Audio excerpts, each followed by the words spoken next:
मेरी कोई सिरदार अतीक साहब से जाती रंजिश या दुश्मनी नहीं है। वो दे रही हो नून लीग स्टे लगवा लेगी, नून लीग दे रही हो पीपल्स पार्टी स्टे लगवा लेगी। जो बाला सीटों में लोग बैठे हुए हैं, वल्लाह मैं आपको बताऊं वो खुद को फिरौन समझते हैं। देखिए जी, एमएलए साहब इलेक्शन कमेटी को अप्रोच इसलिए नहीं करते हैं कि एमएलए साहब और आजाद कश्मीर के सारे सियासतदान खुद को फिरौन, यजीद, शदाद और नमरूद समझते हैं। फ्री केयर हॉस्पिटल मांगते हैं, हम इनसे रावलपिंडी स्टैंडर्ड का जनरल अस्पताल मांगते हैं, हम इनसे बेहतरीन यानी वेल इक्विप्ड और वेल स्टैंडर्ड THQ अस्पताल। कश्मीर के सारे सियासतदान खुद को फिरौन, यजीद, शदाद और नमरूद समझते हैं कि मुझ समेत हम जितने भी एक्शन कमेटी के एक्टिविस्ट हैं उनको इंतजामिया के जरिए गिरफ्तार करवा कर उस तहरीक को सुबताज किया जाए जिस तहरीक की वजह से आपकी तहसील दुर्गोड़ के जो पेशेंट हैं उन्हें रावलपिंडी और मुजफ्फराबाद और एबटाबाद नहीं जाना पड़ेगा।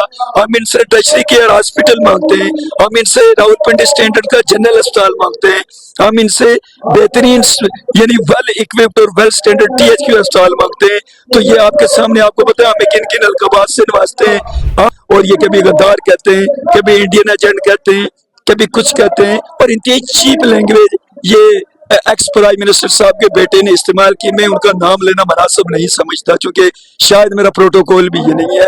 उन्होंने कहा ना, क्या कहा कि ये जो अपने बाप दादा की कब्र के वो जो है जाके पेशाब करें।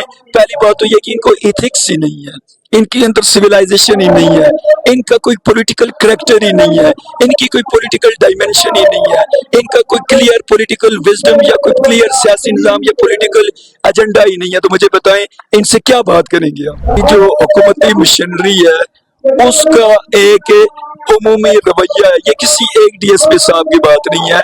ये पूरी, चाहे आप एजुकेशन डिपार्टमेंट में जाएं, चाहे आप हेल्थ डिपार्टमेंट में जाएं, वहाँ बैठे हुए जो MS हैं या वहाँ बैठे हुए जो बाला सीटों में लोग बैठे हुए हैं, वल्लाह मैं आपको बताऊं वो खुद को फिरौन समझते हैं और हमें कीड़ा मकोड़ा समझते हैं। ये मैं बड़ी लिटरली कह रहा हूँ। मेरे पास 2000 से ज्यादा तहसील दिरकोट की केस स्टडीज हैं, मैंने इसके ऊपर पूरा रिसर्च वर्क किया हुआ है। मेरी पूरी इसके अंदर अपना पर्सनल मुशाहिदा और मेरा पर्सनल ओपिनियन है जो बात मैं कर रहा हूँ। इस हल्के के जो सारे सियासतदान हैं, मेरी कोई सिरदार अतीक साहब से जाती रंजिश या दुश्मनी नहीं है, उन्हीं में नहीं चाहिए। यानी MLA साहब समेत जितनी भी अपोजिशन पार्टीज के लोग हैं ये सब क्रेडिट गेम खेल रहे हैं। आपने देखा होगा अगर बदकिस्मती से रोड आ जाए स्टे लग जाता है। MC रोड दे रही हो नून लीग स्टे लगवा लेगी, नून लीग दे रही हो पीपल्स पार्टी स्टे लगवा लेगी। ये अवाम के दुश्मन है बुनियादी तौर पर, और ये सिर्फ अपनी डोमिनेंसी चाहते हैं, ये सिर्फ अपनी जो वो अकड़ है और जो इनके अंदर वो जो आप क्या कह सकते हैं कि खुद को वो एक सुपीरियर क्रिएशन समझते हैं। ये मरीख से आए, हम जमीन वाले हैं, हमारा और इनका कोई मामला नहीं है। Thank you so much for your time. Okay, Allah Hafiz.